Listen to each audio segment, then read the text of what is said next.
Niat hati menagih utang sebesar 5 juta rupiah, seorang pria di Brebes, Jawa Tengah justru pulang dalam keadaan tak bernyawa. Langkah kakinya yang semula penuh harapan untuk membawa pulang uang yang seharusnya jadi hak miliknya justru berakhir tragis di tangan orang yang ia percaya. Hanya karena si peminjam gelap mata saat ditagih utangnya. Sebuah rumah kosong di Desa Sukareja, Brebes, Jawa Tengah mendadak jadi pusat perhatian warga. Senin 16 Februari pagi, rumah milik seorang warga yang bekerja sebagai pekerja migran Indonesia yang tengah mengadu nasib di Hong Kong menyimpan rahasia kelam di balik dinding yang belum rampung. Jenazah seorang pria ditemukan di dalam rumah dengan kondisi tersimpan di dalam sebuah koper.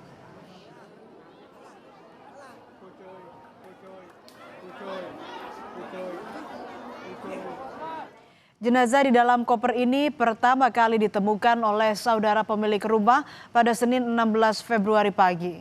Saat membersihkan ruangan depan, ia mencium bau busuk yang tidak biasa. Curiga, ia menelusuri sumber aroma hingga akhirnya menemukan sebuah koper yang tertutup pasir di salah satu sudut ruangan yang belum tuntas pengerjaannya. Koper tersebut tampak tidak tersentuh cukup lama, namun keberadaannya menimbulkan pertanyaan. Ia memberanikan diri mengecek dan menemukan jenazah seorang pria di dalamnya. Penemuan tersebut langsung dilaporkan ke kepala desa dan polisi.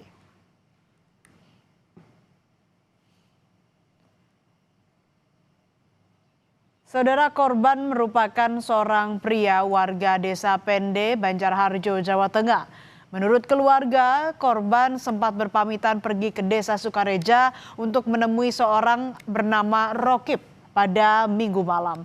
Namun tak kunjung pulang hingga Senin pagi. Kepada keluarga, korban berpamitan hendak menagih utang kepada Rokib. Keluarga tak menyangka kepergian korban pada Minggu malam menjadi pertemuan terakhir mereka.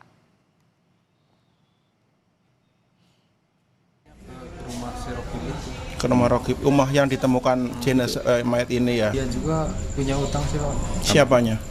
Si Rokib itu. Punya utang sama bapak kamu. Saya. Oh, terus dia mau ke rumah yang dijagain sama Rokib itu. Nah, terus sampai sekarang nggak pulang. Iya. Menurut keluarga, saat meninggalkan rumah pada Minggu malam, korban membawa uang sebesar 20 juta rupiah. Tidak diketahui uang tersebut untuk keperluan apa. Korban dikenal sebagai pengusaha hasil bumi di kampungnya di Desa Pende. Ia juga menjabat sebagai salah satu ketua rukun warga yang dikenal sebagai sosok yang baik, sering bersosialisasi, ramah, dan tak pernah ada masalah dengan tetangga.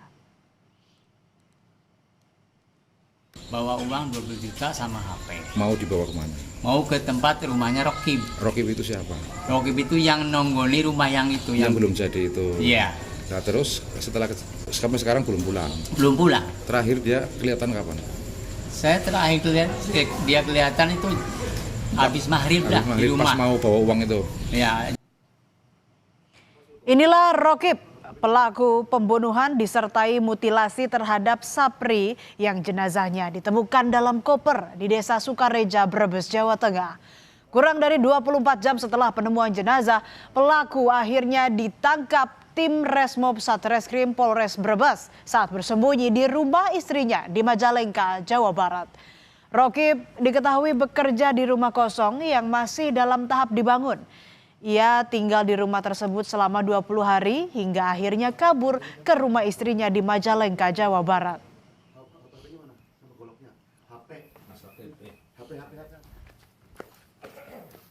Kepada polisi, pelaku mengakui perbuatannya. Menurut pelaku, korban datang pada Minggu malam ke rumah kosong yang saat itu ia tempati di Desa Sukareja, Brebes. Korban datang malam hari seorang diri untuk menagih utang sebesar 5 juta rupiah kepada dirinya. Saat menagih utang, antara pelaku dan korban sempat terlibat cekcok. Menurut pelaku, korban sempat menampar dirinya. Tersulut emosi, pelaku kesal dan menganiaya korban hingga tewas. Untuk menghilangkan jejak, pelaku menyimpan jenazah korban ke dalam koper dan menutupinya dengan material pasir yang ada di dalam rumah kosong tersebut. Usai melakukan aksi kejinya, pelaku kabur meninggalkan rumah kosong tersebut. Tak puas dengan menghabisi nyawa korban, pelaku juga mengambil harta korban. Uang tunai sebesar Rp15.622.000 dan satu buah telepon seluler milik korban dibawa kabur pelaku. Malam itu, rumah kosong di Desa Sukareja menjadi saksi kekejian Rokib. Dari pemeriksaan polisi, pelaku Rokib mengaku dirinya nekat menghabisi nyawa korban karena emosi saat korban menagih uang sebesar Rp5 juta kepada dirinya Minggu malam. Emosinya memuncak usai pelaku dan korban terlibat cekcok. Korban sempat menampar pelaku sehingga pelaku tersulut emosi dan menghabisi nyawa korban. Dari hasil otopsi, korban meninggal karena pukulan benda tumpul. Pelaku dijerat dengan pasal berlapis, yakni pasal 479 dan 458 KUHP dengan ancaman pidana masing-masing 15 hingga 20 tahun penjara. Ini merasa kesal dan juga emosi saat ditagih hutang. Jadi pada saat ditagih hutang ini, korban memang sempat menampar pelaku sehingga tersulut emosi, kemudian pelaku ini mengambil batu yang ada di dekatnya, kemudian memukulkan ke bagian kepala, kemudian bagian dada, dan juga ke bagian tengkuk, sehingga korban meninggal dunia. Persoalan utang piutang seringkali memicu konflik. Pertemanan hingga persaudaraan seringkali berakhir karena utang piutang. Karenanya butuh kesepakatan antar kedua pihak. Munculnya permasalahan dalam penyelesaian utang piutang harusnya diselesaikan dengan kepala dingin. Jangan sampai emosi sesaat dalam penyelesaiannya malah membuat silaturahmi terputus, apalagi bisa berakibat hilangnya nyawa.